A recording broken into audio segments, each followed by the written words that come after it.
Hey people, here's another one for you. Victorian opposition have taken aim at the Andrews government over the death of a 32-year-old woman who waited more than 6 hours for an ambulance.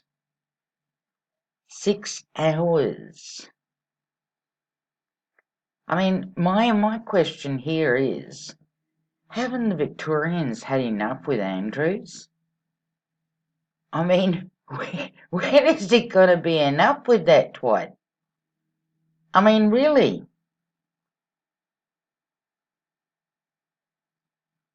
Come on, Victoria, wake up. Stand up. Stand up for your rights. Isn't it a Bob Marley song? I tell you what, that reggae music definitely tells it all, and they knew it a long time ago. Grieving relatives are now comparing Victoria's ambulance service to a third world country. Well, duh. Will the minister now apologise for the failure of ambulance services under his watch that have now cost lives? Well, duh, no. I mean, has he apologised for anything that he's done in the last friggin' couple of years? 32-year-old woman died waiting 7 hours for an ambulance in Victoria in 2020. How has the minister allowed such an appalling situation to occur on his watch? Because the people put up with it. There is no other reason. Because the people put up with it. People don't do nothing, nothing changes. It's that simple. We grieve with the family. Well, if that was my family member, I'd be telling you to stick your grieving up your ass, because that ain't going to bring my family member back. But do you see the category thing that in the other video that I put up? You're young. You can wait. It's not a rush. You know, where you rushing to? Don't be rushing. Sad.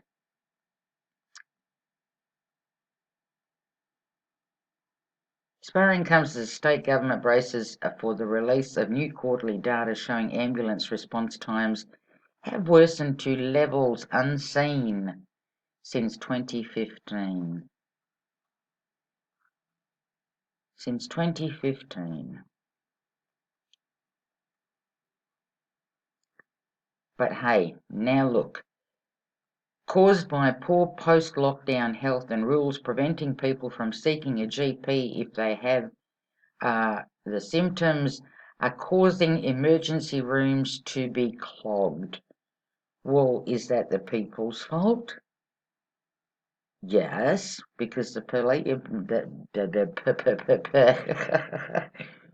people believe the bullshit that is said to them.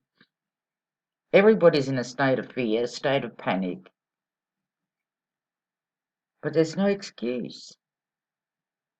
You know, there's unemployed people out there, which, mind you, the government made them all unemployed because they had to put everybody into a state of fear. Surely they can hire some of them.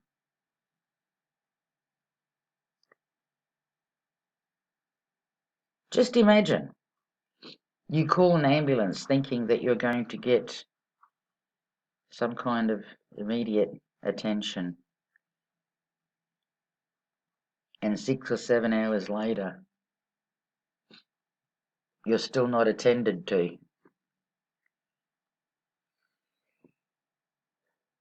Like I said, people, these things would not happen if we constantly did not put up with it.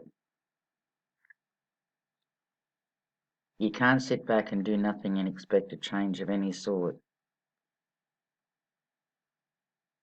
To me, I kind of find this disturbing that Victorians would put up with all of this after everything that they've gone through in the last year and a half, 2 years. Like I said, maybe you just need to start listening to Bob Marley a little bit more. You know, get up, stand up for your rights. But again, it falls back on us. Like I said, you don't do nothing, nothing's going to change. It's that simple. Stop playing the game, and there is no game to be played. But while you continue to play the game, you're not on the winning side.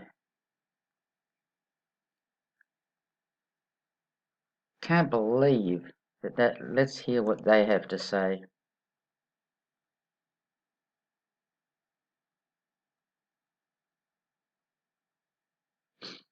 Obviously not much because it's buffering. Okay. Maybe it's out of commission. Oh, there you go. Died while waiting 6.5 hours for an ambulance. The union has told Elizabeth Moss the tragedy was a long time coming and warned more lives will be lost if the system isn't fixed.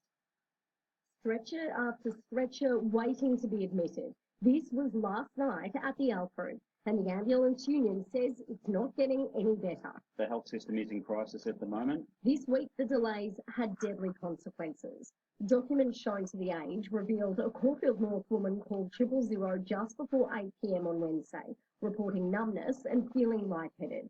She was told there were no ambulances available. Ambulance Victoria attempted to contact her by phone, but she didn't respond. Paramedics arrived 6.5 hours later and found the 32-year-old dead. It's shocking, but I can't say we're terribly surprised that this eventuality has occurred. The union says easing COVID-19 restrictions have led to more people in emergency departments, putting strain on the system. Hang on a minute. Now, is that's the emergency department there? I mean, am I seeing queues of people? You know, am I seeing queues of people? Go to these hospitals when they bring up, you know, that what's going on at a hospital or whatever, or an emergency centre. Take a ride there. Have a look and see if it's clogged. Because, you know, human beings like to point the finger, okay? They like to point the finger. Everybody likes to blame somebody else because it's easier that way. When in actual fact, like I said, shit ain't gonna change unless you yourself put some effort into making it change. We are to blame for everything that has gone on. And it will just continue. But that's my little rant this morning. Keep saying to you, Western society is turning into a third world country. Anyway, later people.